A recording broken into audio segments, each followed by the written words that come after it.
está, vamos Adelante. a iniciar entonces la grabación con todos los alumnos de Administración de Salud y Elizabeth Ugalde desde México. Ahora sí, formalmente la bienvenida. Eli, un placer volver a verte, amiga. Muchas gracias. Buenas tardes a todos. Gracias, Ariel. Samantha, un gusto también saludarlos. Y bueno, yo actualmente colaboro en lo que es el Instituto de Trabajadores para el Servicio del Estado, el ISSSTE. Y bueno, en esta nosotros somos los trabajadores al servicio del Estado.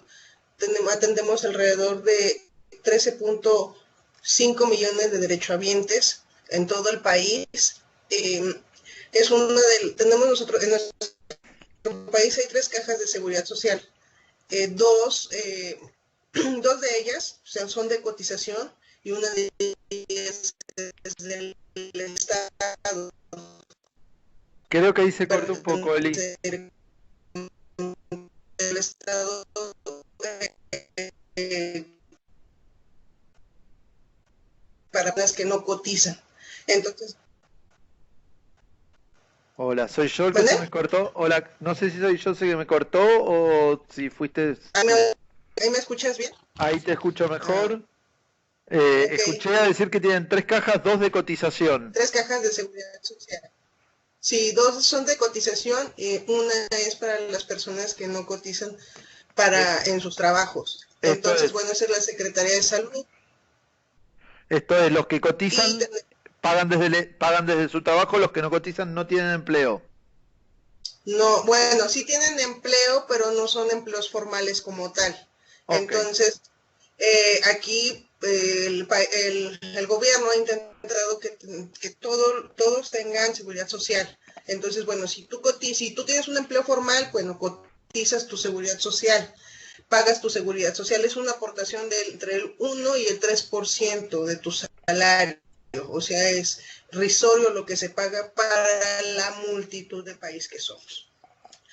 También tenemos, aparte de esas 3, que son las más importantes, que se llama el ISSSTE, el IMSS y la Secretaría de Salud, que ahora le llaman la Secretaría de Bienestar, porque bueno, ha habido algunos cambios políticos, pero bueno, vamos a centrarnos en esas 3. También hay otra de las Fuerzas Armadas, que también lo integra la Marina, pero obviamente nada más lo que es Ejército, Marina y bueno, eh, en esa cuestión aparte. También hay otro servicio social, de seguridad social, que es de Pemex, pero bueno, eso nada más engloba para los que trabajan en petróleos mexicanos. Entonces, bueno, tenemos como 5, realmente son como 5, pero el grosor de la derechohabiencia que se atiende es entre el IMSS, el ISSSTE y la Secretaría de Salud.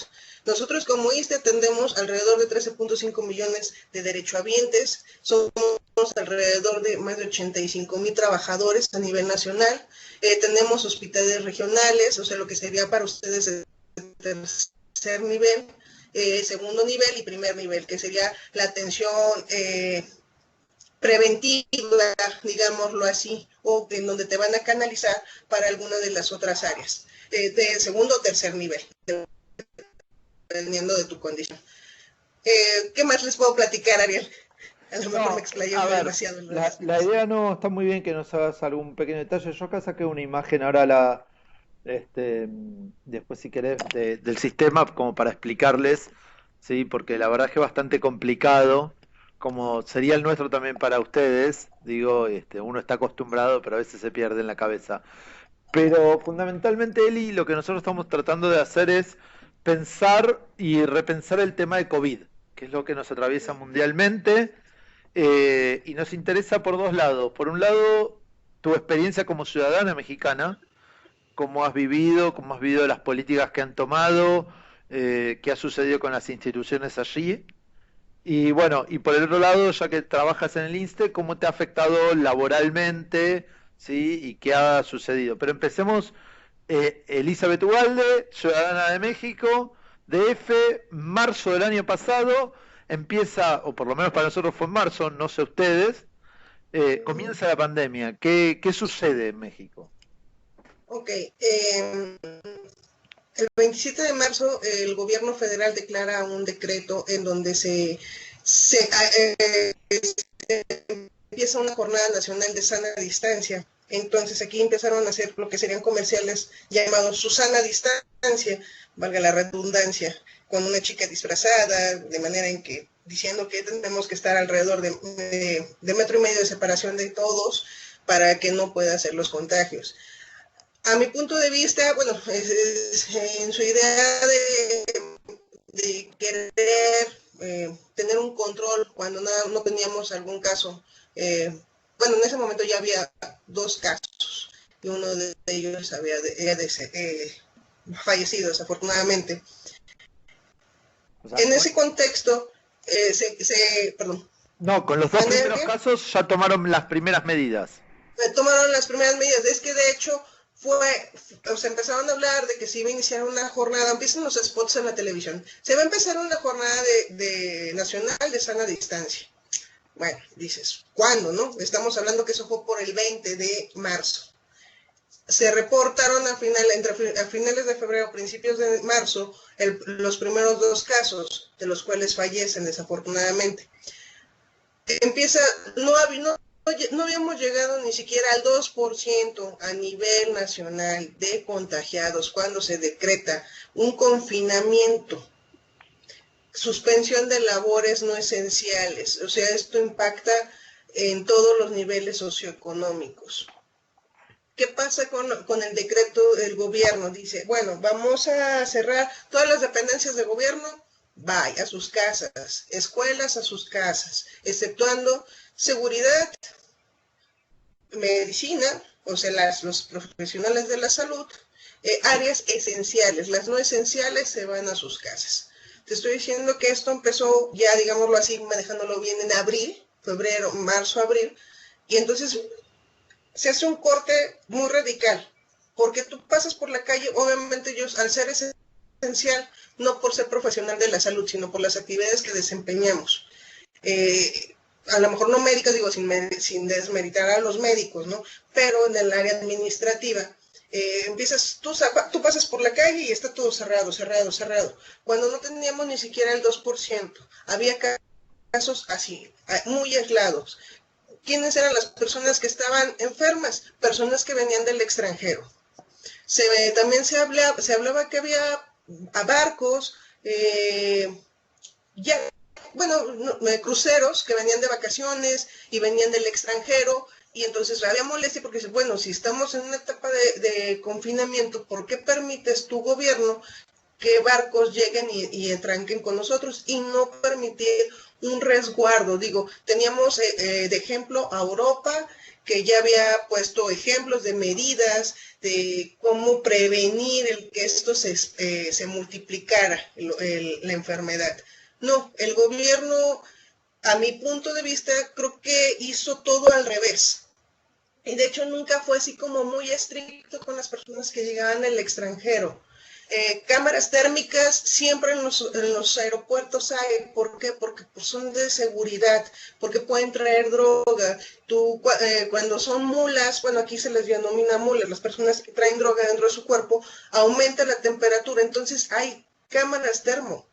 Entonces, bueno, si tenías esas cámaras termo, pues tú muy bien puedes identificar a las personas que vienen arriba de 37 grados.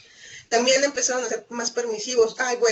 O sea, 37 grados ya es temperatura, pero 37.5, vamos a manejarlos todos en 37.5. O sea, si tengo 37 grados, entonces no estoy enfermo. También la certeza de cómo ibas a aplicar las pruebas de COVID. Tú como ciudadano dices, bueno, ¿y a dónde voy? Primero el gobierno venía a tu casa. ¿Por qué? Porque eran contados. Estamos hablando de esto del año pasado. Eran contados. Y luego dicen, no, bueno, vamos a poner kioscos. ¿Sí me explico? O sea, todo fue muy paulatino y lejos de que estuviera experimentando, ya tenían a Europa, ya tenían un espejo de lo que podría pasar aquí en México y no tomaron como que la parte propositiva, ¿no? Aprender, si llegan más personas, vamos a aislarlas, vamos a tenerlas en cuarentena. Aquí en los médicos lo que pasó es que como empezaron a tener, yo creo que fue generalizado desafortunadamente, agresión con el personal médico. Entonces los hoteles aquí se solidarizaron y prestaron las habitaciones a los médicos. ¿Por qué? Porque como no se tenía mayor información de cómo evolucionaba esta enfermedad o cómo eran los síntomas, porque también empezábamos con la Jornada Nacional de Susana Distancia, pero solamente los que estuvieran enfermos de COVID usaran cubrebocas. Y veíamos las imágenes en Europa y todos usaban cubrebocas, y precisamente en Wuhan, que fue donde inició el problema, ¿no? O sea, ahí teníamos un posible, como que lo que podíamos hacer, ¿sí me explico? Bien, Eli, a ver, ustedes empiezan a tomar las medidas que consideras equivocadas, digamos, porque se ocupan en la población con una restricción muy fuerte para los no esenciales, mientras que los esenciales son los que podían trabajar, pero hay agresión contra los esenciales, y con los extranjeros los siguen aceptando y con poco control, ¿sí? Casi como nosotros, casi como nosotros. La diferencia es que ustedes tienen grandes cantidades de extranjeros, sobre todo en la zona de Tulum, en la zona, digamos, del Caribe mexicano, que, dicho sea de paso, es espectacular, y demás. Pregunta, y antes de continuar les digo a los chicos que si quieren hacer una pregunta o no entienden algo porque habla español pero habla mexicano, entonces si se les escapa algo y quieren pueden preguntar. No te molesta que te pregunten en el medio, ¿no? Me imagino, conociéndote. Ahora llegamos a la pregunta, te hace una pregunta si hubo casos de vacunación VIP, pero quiero ir un poquito más atrás, quiero ver ¿hasta cuándo duró este aislamiento allá en México o esta primera restricción muy fuerte? Más o menos. ¿2 meses? Pues, 15 días? Mira, ¿6 meses? No, mira, también, perdón que te interrumpa. No, por favor. Se había hablado primero que de un mes en este primer decreto presidencial y luego vieron que pues realmente la ola fuerte finalizó en abril, mayo, y es cuando empieza la ola fuerte, entonces se extienden hasta junio, y de junio, eso es un decreto, ¿no? Luego de junio dicen que hasta agosto, ¿sí me explico? O sea, van de 2 meses, o sea, como que van tentando en qué momento va a bajar, porque además, como no se tenía información, decían, bueno, en 3 semanas y regresábamos, en 4 semanas y regresábamos, pero yo quiero hacer como esta introspección. Si ya habíamos visto en diciembre que había problemas en Wuhan, o sea, yo creo que de alguna manera podíamos haber previsto nosotros, tal vez como un poco en el sentido común, de decir, oh, esto puede pasar, y ya nos pasó cuando fue en el 2009, 2010 más o menos, cuando la gripe del H1N1, no, si recuerdan eso, entonces esa sí se pudo controlar más fácil, la de aquí se desbordó y lo podíamos ver que se desbordó por lo que pasó en Europa. Aquí la agresión con los médicos fue en los primeros 4, 5 meses, ya no hay más noticias, ya no es relevante, ya no es trascendente, desafortunadamente, sin embargo lo sigue habiendo. El personal médico les digo que fueron aceptados en los hospitales para que no ver a la familia, al ver que ya Europa decía, ¿saben qué? Pues si ustedes se lavan la ropa y tienen cuidado, pues a lo mejor ya pueden regresar hacia sus casas, pero ya no se ha hablado al transcurso de un año, ya no se ha vuelto a hablar de que los médicos viviendo en los hoteles ya están viviendo con sus familias. ¿Qué otra vez he preguntado, don Ariel? Se me fue. No, esto, a ver, hasta más o menos cuánto duró, entendiendo también que México tiene el calendario al revés que nosotros. Para nosotros en marzo terminaba el verano, para ustedes en marzo terminaba el invierno, empezaba la primavera. Nosotros tomamos también acciones de restricción en marzo muy fuerte, que duró hasta junio en la mayoría del país, y el gran centro urbano de Ciudad de Buenos Aires, capital federal, donde estamos en estos momentos, recién en junio empezaron a haber algunos locales y hasta agosto fue una restricción muy fuerte. Julio empezó el comercio, pero hasta agosto hubo una restricción muy fuerte. Que ahí ya empezaban los calorcitos acá. Ajá. De hecho, empezaron a brindar apoyos económicos como rifándolos, apoyos económicos al sector informal, los puestos de comida ambulantes, vendedores ambulantes, que yo creo que todos los países los tenemos, para bien o para mal, pero bueno, fueron los primeros afectados al cierre de todas las actividades. Siento que se cerró muy pronto porque realmente no era ni el 2% de los infectados. Fue hasta abril, hasta finales de abril, principios de mayo, cuando empieza a haber una ola, entre comillas, grande, que representaba a lo mejor el 6% de la población. Y ya para el primer decreto ya habían pasado 3 semanas, casi un mes. Y dices, bueno, esto es desproporcional. Para nosotros ya era la primavera. Cerrar antes los comercios fue también otro impacto en las enfermedades crónico-degenerativas. ¿Por qué? Porque también las clínicas de primer nivel cerraron, o sea, aquí se detuvo. Lo único que no cerraron fueron los de nóminas, porque bueno, para el ISSSTE pues obviamente había que seguirles pagando a la gente. Y bueno, y no nada más para los del ISSSTE, para muchas otras dependencias. También el problema fue que llegamos a junio y bueno, la gente empieza a pensar, bueno, ya nos vamos a ir de vacaciones ahora en el verano, que fue julio y agosto nuestro verano, pero realmente tú veías que la economía se había detenido totalmente, o sea, hay trayectos de 5 kilómetros que por el tráfico puedes hacerte alrededor de 40 minutos, o sea, es un estacionamiento andante esto. Pero con la pandemia se redujo toda la movilidad, no quisieron llegar a los extremos, al menos aquí en la ciudad, de sancionar a quienes estuvieran vagando en la calle.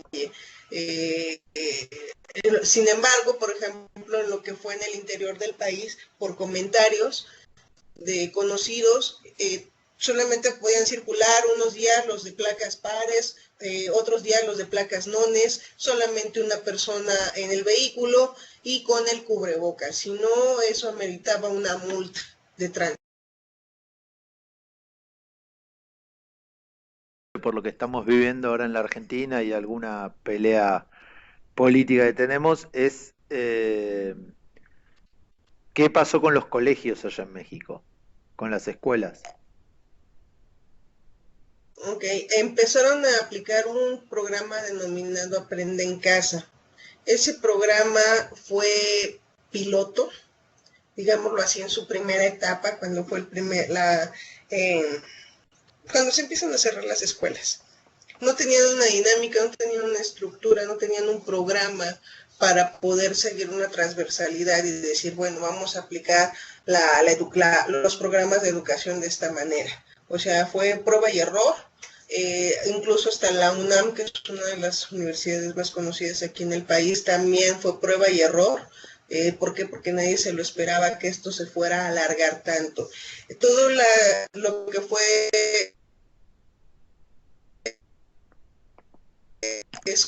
servicios no esenciales en las escuelas.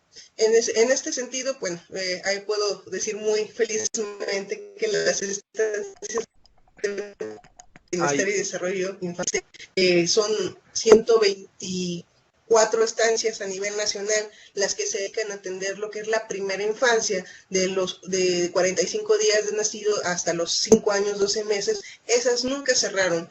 ¿Por qué nunca cerraron las estancias? Porque somos los trabajadores al servicio del Estado. Si el profesional de la salud, si los policías necesitan hacer su trabajo, porque ellos no pueden suspender sus actividades, no pueden decir, bueno, me voy de confinamiento, bueno, ¿dónde voy a dejar a mi niño? ¿No? ¿Dónde va a estar cuidado? Ahora, que quede claro, las estancias no son guarderías, son estancias en donde se dedican, estancias infantiles, en donde hay todo un equipo interdisciplinario y un equipo pedagógico que está con la mejor intención de salvaguardar la integridad y el buen desarrollo psicoemocional del infante. Esas fueron las únicas estancias a nivel nacional que siguieron operando. ¿Por qué? Porque, les repito, somos los trabajadores al servicio del Estado. Obviamente también sí disminuyó, teníamos al año pasado, en el 2020, teníamos una matrícula de alrededor de 35,000 niños. Los papás, pues no sé, por algunas circunstancias, sacaron, los cambiaron a lo mejor de escuela porque decían, bueno, pues si, obviamente, la percepción de la gente a veces es diferente en cuestión de las educaciones. Bueno, pueden decir que las escuelas privadas, pues son mejores que las de gobierno. Pero bueno, en este contexto se trata de las escuelas y las universidades, lo que sería lo que es primaria, de 6 años en adelante hasta la universidad, pues muchas empezaron a trabajar con prueba y error, como por ejemplo en esta dinámica que estás haciendo, ¿no, Ariel? Exactamente. ¿Y todavía están cerradas o ya han abierto presencialmente los colegios? Los colegios siguen cerrados, hay, bueno, Perdón, se te la cortó mayoría, mucho. casi el 98%, ya empezaron a... Ahí, Ahí creo que, ahí, no sé si soy no. yo o sos vos, pero yo escucho interrupción. Ahí creo que te escucho Se mejor. escuchan con interrupciones, sí. Ah, sí. ¿98% aún no han abierto desde el año pasado?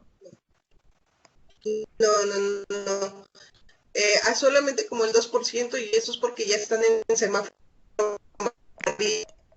También nosotros con esta pandemia empezaron a manejar un semáforo epidemiológico, burla, decimos que es un semáforo sandía, ¿no? Rojo por dentro y lamentablemente verde por fuera, ¿no? Es la percepción de la gente, ¿por qué? Porque relaja las medidas de seguridad de su propia salud, exponiéndose no nada más uno, sino que se pone todos los demás.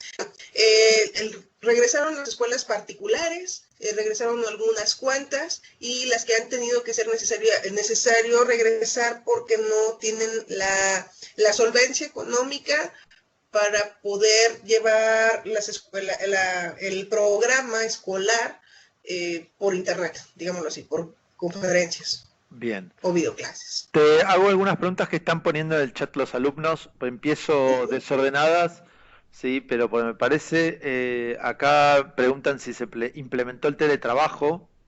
Yo creo que se implementaron teletrabajo, trabajo home office para las empresas o Ah, sí, directamente. también. Sí, mucho, ¿no? Bien. Bueno, aquí, perdón. Sí, no, perfecto. Sí, me imagino que también han tenido que implementar home office muchas empresas.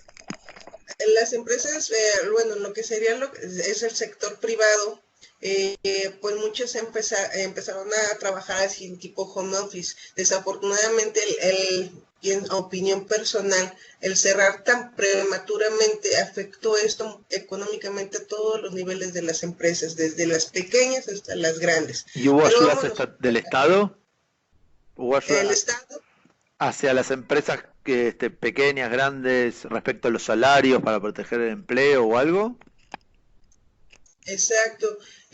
Si querías ir a trabajar, o sea, podíamos utilizar tus servicios, o sea, yo te sigo contratando a ti, Ariel, pero te voy a pagar solamente el 30% de tu salario. Si tú vas y me acusas ante el Tribunal Federal de Conciliación y Arbitraje, ante la Junta de Conciliación, o sea, tribunales, ya yéndonos a una demanda laboralmente, pues, o sea, yo rescindo mi contrato. No, pues es que hay un decreto, el decreto me ampara. El decreto dice que, pues, por salvaguardar mi integridad física y la tuya también, es por lo que me vas a mandar a trabajar a casa. Pues no, así no va a ser, y si quieres te pago el 30%. Ahora, imagínate el mundo de las personas que se vieron afectadas al mandar al home office. Algunas empresas que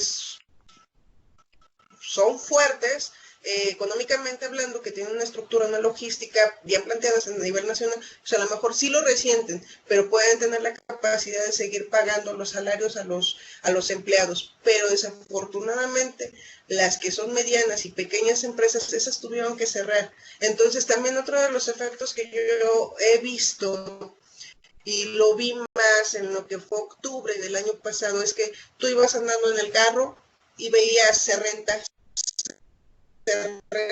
se renta. Edificios completos que antes eran oficinas, ahora todo el edificio se rentaba. Puede ser porque se hacía home office o puede ser porque la empresa cerró. También muchos comercios locales de alimentos sufrieron o sea, tuvieron que innovarse en el sentido de decir, bueno, pues yo te llevo el alimento y bueno, yo sigo trabajando y puedo generar, porque también esa es la otra cosa, que tenemos que ser como empáticos con los demás. No, o sea, yo nunca dejé de trabajar, yo seguí yendo a trabajar de lunes a viernes, incluso fines de semana, no sé. ¿Por qué? Porque yo me debo sentir afortunada de que tenemos trabajo y estamos haciendo Se cortó ahí de nuevo. Se corta, sí. el mejorar las condiciones. Ser empáticos por los que perdieron que no tienen punto. Y bueno, son muchas cosas que se pueden. Eli, te tengo media colgada con la internet allí. No. Ahí está. Entendimos lo de la empatía, y que seguiste trabajando, las dificultades económicas. Acá el Estado ayudó a algunas empresas, a las empresas muchas, pagando parte del salario. Allá no.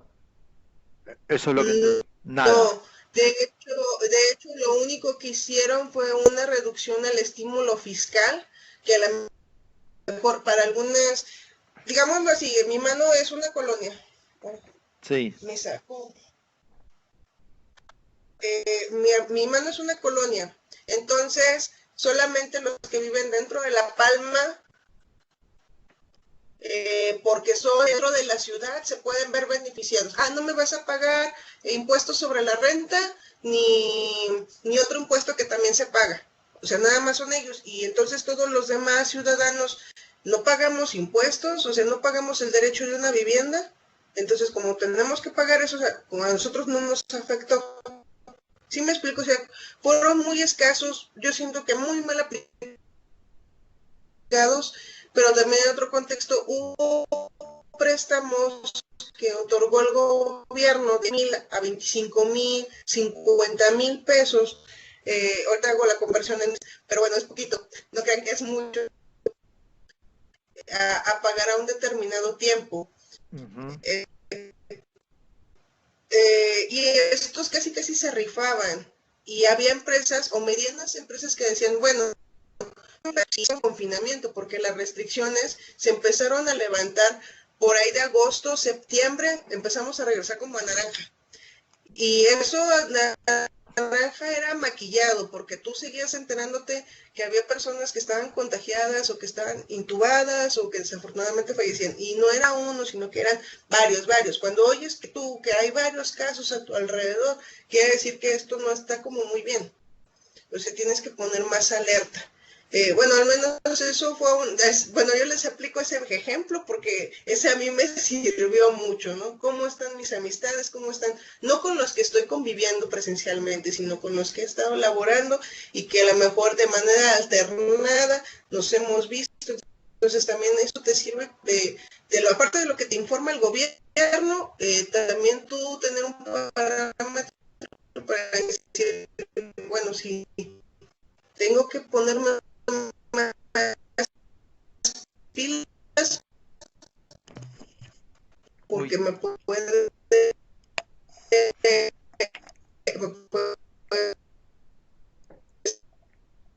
te perdimos, Eli. Te perdimos, Eli. Hola, Eli, ahí creo que estás de nuevo. Te hago una última pregunta, así ya te liberamos. ¿Cómo es el tema del plan de vacunación? Ahí te escuchamos mejor. Te quería hacer una última pregunta. ¿Qué es la conversión? Dale. Sí.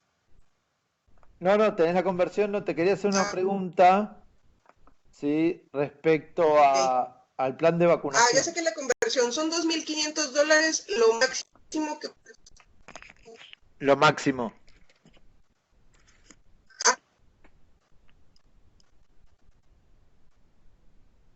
Ahí está. Ahí. Tenemos Ok, problemita de conexión. el plan de vacunación, Eso. pues empezó primero en diciembre, empezó primero a finales de diciembre. Sí, Segundo, dale. empezó el programa de vacunación a nivel nacional. Oh, rayos. Es que está muy mal mi internet, una disculpa. No pasa nada. Te entendemos perfectamente. Bueno, el chiste es que empezó con los profesionales de la salud por ahí de finales. Se dijo que se iba a vacunar a todos los profesionales de la salud.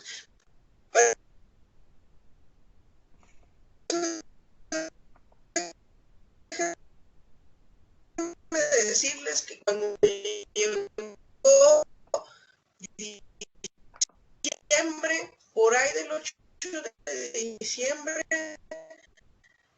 empezó a ver lo que se le conocería la segunda ola. La segunda ola que la primera de los casos que se habían reportado por ahí de julio, agosto, en diciembre. Ya se tardó mucho ahí el gobierno en declarar semáforo rojo, o sea que nuevamente hubiera un confinamiento, pero había un económico muy fuerte por haber sido tan prematuros en declarar.